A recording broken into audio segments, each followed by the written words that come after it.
Heidi in Closet said it best when she said, "You say you want the drama until you get it, and then you don't want it anymore." Hello, my friends. Today I am back with a bonus video discussing the difference between good drama versus bad drama on Drag Race. This video idea was sparked by the most recent episode of Drag Race, The Villains Roast, where the fandom went a little crazy regarding the drama between Jules, Arietti, and Lexi.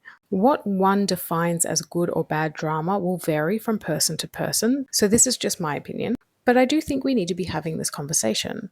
I also want to state that no matter how good or bad the drama is on Drag Race, nobody should be sending hate directly to the queens. Okay, so firstly, let's discuss the drama on the Villains Roast. I was shocked to see how many people wanted Arietti to be disqualified for stealing Jules's jokes. I was also really taken aback by how little regard people have for Lexi's emotional ups and downs this season, considering she has said that the hormones are affecting her moods quite a lot. I still stand by the fact that she was being overdramatic this episode, but she doesn't deserve even a quarter of the hate that she's been getting online.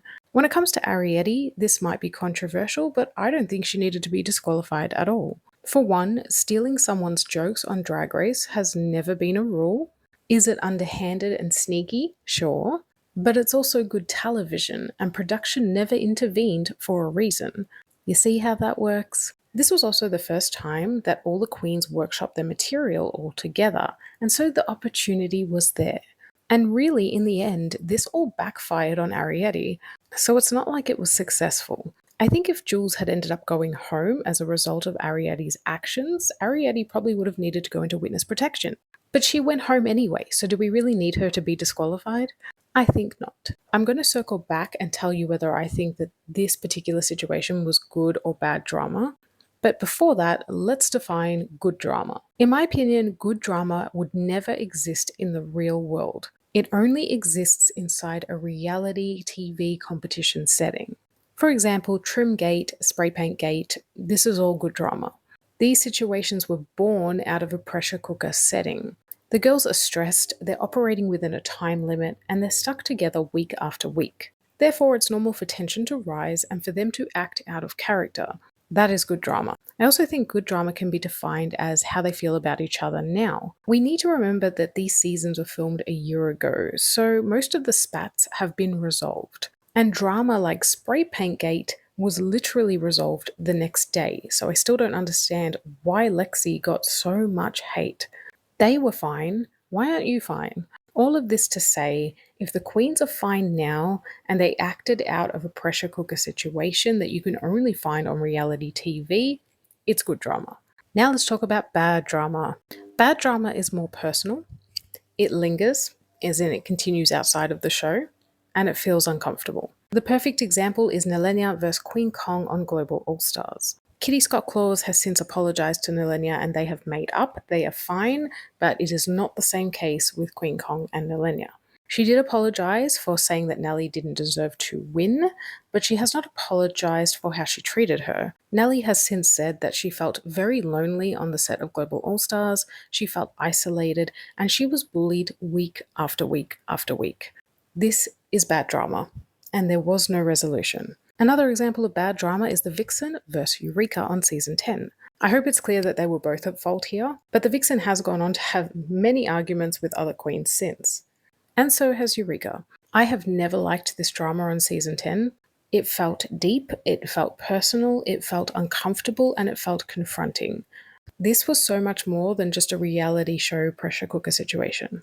I also want to express that how I determine whether I like a queen or not is how they act outside of the show rather than when they're in the show. You can't really base your opinion on how somebody acts on reality television. There are edits, there is pressure, there are opportunities for good TV moments. In fact, on Drag Race, acting controversial can actually keep you in the game for longer. It gives you a storyline. The villains on the latest Villains Roast are good examples of that.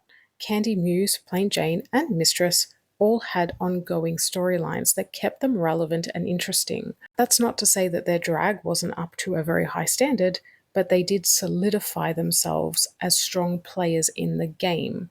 Drama, in other words, can get you far. So circling back to the Vixen, just as an example, I'm just going to come out and say it. I don't like the Vixen at all, and I'll tell you why. It's not the fight that she had with Eureka, it's what she did after the show. She said something quite horrible about the late Sahara Davenport to Manila Luzon, who was grieving, obviously, that was her partner. And if we're speaking ill of the dead, I don't like you. And I don't like you. Same with Tyra speaking ill of the Vivian, not to mention everything else she's done. The actions of Sherry Pie, Sharon Needles. These are queens that don't have the excuse of a reality television show for their shitty behavior. This is just who they are out in the world, and that's why I don't like them. I really implore you to form your opinions of a queen of how they are out in the real world rather than who they are in a show. Now, the Arietti and Jules situation, I would say, is a mix of good and bad drama. It's good because it's reality television coded. I don't believe that either of them would act like this in real life, nor would they have a reason to. It's slightly bad though, because Arietti has since come out and said that her relationship with Jules was never the same after this, so it did linger and it did permeate or bleed into reality. And therefore, it's kind of harder to laugh it off like you would Lexi and Anya in Spray Paint Gate, where they literally made up the next day. There are so many examples of good versus bad drama on Drag Race. If you don't have star quality, get the fuck out of here. Good drama. Tamisha and Candy made up. They hugged each other when Tamisha was eliminated. They had a respect for each other. We can laugh it off. We can meme it. It won an Emmy. Good drama. Vivaldi versus Vanessa Van Cartier on Holland Season 2. Bad drama. They still don't follow each other to this day, and that was a very personal, uncomfortable argument that they had. Feel free to share your own examples in the comments of this video, and just try to remember that there is a difference and to not become so invested in it to the point where you're sending hate to queens. Season 17 has been delivering really good drama, and we should feel blessed by that. I hope you enjoyed this video. I'm sorry if it's a bit all over the place. I feel like I say this year after year to the fans, not all of you, some of you, that it's just a show and to not be toxic. And yet toxicity continues to bleed out. I cannot believe the reactions that people have had to Arietti and Lexi this week. It has been truly unhinged. I hope you enjoyed this video. I am still very much impatiently waiting for some international seasons to air, but until then, I will continue to be recapping season 17.